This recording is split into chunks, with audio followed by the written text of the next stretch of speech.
Freelance, ছবি, সারা বিশ্ব জুড়েই আমি যা বলতে চাইছি, মানুষ যাই সৃষ্টি করেছে তার কিছু অংশের পরিবর্তন হতে পারে, কিন্তু একটা ব্যাপার আমি বুঝি, তা হলো যদিও আমি একজন আধ্যাত্মিক মানুষ, তো এই সাপ্তাহিক চক্র অর্থাৎ সপ্তাহের 7 দিন এটা সারা বিশ্বেই একই নিয়মে পালন করা হয়। হোক এটা ভারতে, আফগানিস্তানে, অথবা হতে পারে জার্মানি, ইউরোপ, মধ্যপ্রাচ্য, আফ্রিকা, যেখানেই হোক না কেন, প্রায় 600 কোটি মানুষ এই সাপ্তাহিক চক্রকে অনুসরণ করে, অর্থাৎ 7 দিন, রবিবার থেকে শনিবার।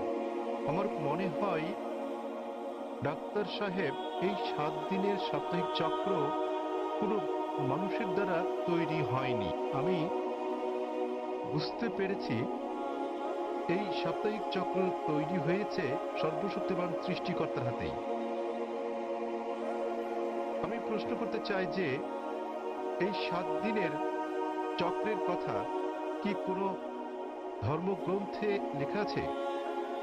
আর সাথে আরেকটি প্রশ্ন, সেটি হলো যে আল কোরআনে কি সৃষ্টির কোনো নিয়মের উল্লেখ আছে কিনা, এইটুকুই।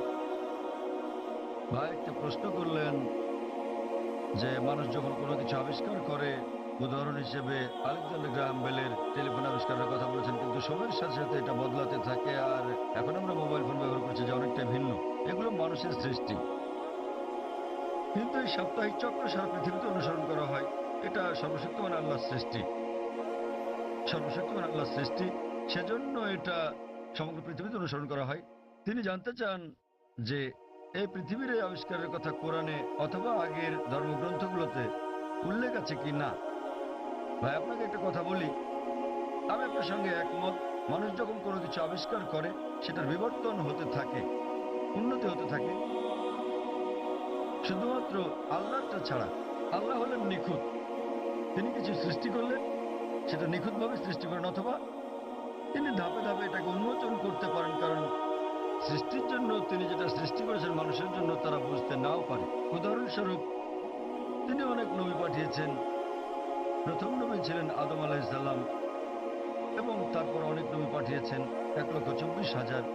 সর্বশেষ নবী মোহাম্মদ সাল্লাল্লাহু সাল্লাম, তিনি অনেক বাণী পাঠিয়েছেন, অনেক গ্রন্থ। কিছু কিছু গ্রন্থের কথা কোরআন উল্লেখ আছে, তওরাত, জবুর, ইনজিল, এবং সর্বশ্রেষ্ঠ কোরআন। এমন না যে সর্বশক্তিমান আল্লাহ কোরআনের সম্পর্কে জানতেন না।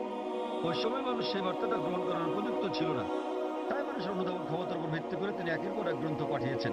যখন তিনি দেখলেন যে মানুষ আবার